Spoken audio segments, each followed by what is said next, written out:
In the years since this happened, Hector's family says that they haven't heard anything from Harrison Middle School or Guilford County Schools. Since the beginning of the year, there have been 14 home invasions, 3 within the past month, which leads Burlington police to believe that whoever is doing this may be targeting these homes. Davie County health officials sent a letter of violation to Wells Fargo, hoping that they will come and clean up this problem. Neighbors that we spoke to said that they feel like they're trapped with hundreds of mosquitoes around their house, and they're worried that it could become a health hazard. Investigators say that the Fort Bragg soldier was just visiting his family for the weekend, and the reason for his actions are unknown. Stop Hunger Now is not only the name of the organization, but it's also become the model for all the volunteers here, and they're hoping their efforts today will stop hunger worldwide. The fire started here in this upstairs bedroom. In the closet, the little boy was playing with the lighter, but when he came downstairs and handed the lighter to his grandmother, it was too late.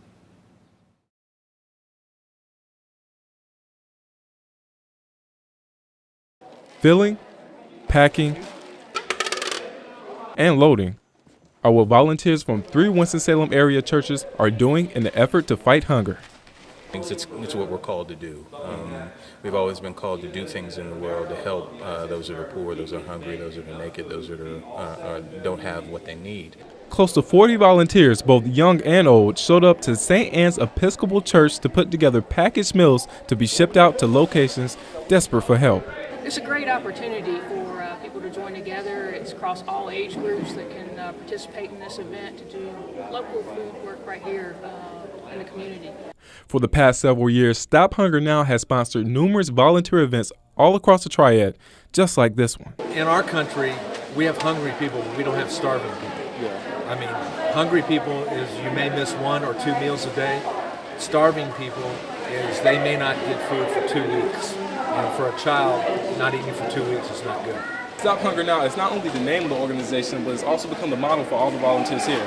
And they're hoping their efforts today will stop hunger worldwide. What's really exciting about this is that we have these three houses of worship together. So we're not only doing ministry work in terms of the outreach work we're actually doing here, but we're building relationships, hopefully, to strengthen the ministry out throughout the community.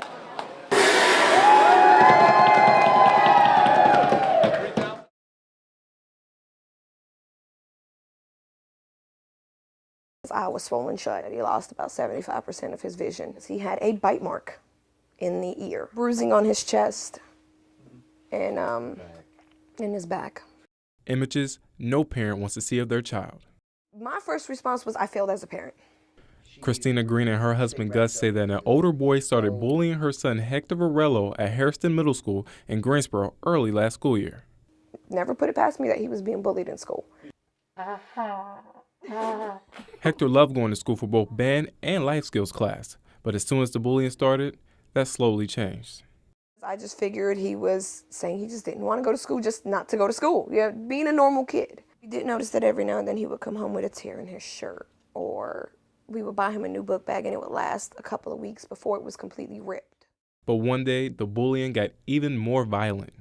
It turned out that the boy just attacked Hector. He beat on him, he kicked him, he stomped him. Hector suffers from epilepsy, and as a result of the beating, Hector went into a seizure and had to be hospitalized. I know I got into a fight, but I don't remember what happened. Little by little, he started coming out with, well, the boy did this to me, and I can't tell anybody because the boy said he would kill my family. And yeah, he was like, nobody wants to listen to me. So I guess he felt like he couldn't tell anybody. A year later, the bully is still in juvenile detention. Hector is still recovering, and Christina Green is hoping that parents will learn from this and step in before another child ends up in the hospital. Definitely look for the signs. Talk to your kid constantly. Make sure that they know that you're there for them.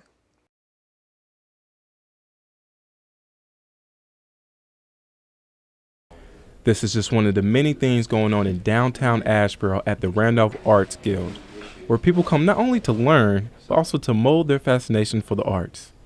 When I was a little kid growing up here in Randolph County, my parents sought out opportunities for us growing up, me and my sisters, and I came here and took my first class, learned how to draw animals. Derek Sias is the Guild's executive director and is using both his passion and what he learned here growing up to help rejuvenate downtown Asheboro's art scene. It gives people the option to take in a walking tour of downtown, see some great artwork, and just enjoy the character and flavor that Asheboro has to offer. Unique murals and a larger-than-life mosquito are what decorate the walls of the downtown area. Just down the street from the Guild, Manny Sloan has run the Circuit Gallery for the past 4 years and is using her store as another cornerstone for the art community here in this town. We get not only local people, but also people from out of town. I think there's so much variety to offer in downtown Asheboro, and you could come just on this one street and have so many different things to look at. The last year and a half, I've really seen a bunch of changes, and they're not all for the good. When Kathy Flynn first moved here to Burlington 5 years ago from Florida, she never would imagine that her neighbors would be the latest victims in a string of home invasions. That's why I came up here, because I could feel safe.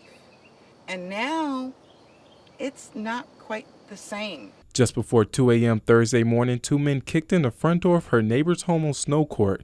The men wanted money and they had a gun, all while hitting some of the victims. This type of crime is definitely seems to be on the rise a little bit. Maybe one or two different groups, but we definitely feel that a couple of these, obviously the same persons, have committed these crimes. Since the beginning of the year, there have been 14 home invasions, 3 within the past month, which leads Burlington police to believe that whoever is doing this may be targeting these homes. Burlington police do not know what's causing these crimes to happen. They are teaming up with the Alamance County Sheriff's Department to help fight it. But right now, for Kathy Flynn, these crimes are becoming a little unsettling. I don't have that same safety feeling like I had before. We need to get it under control, because this just cannot keep happening.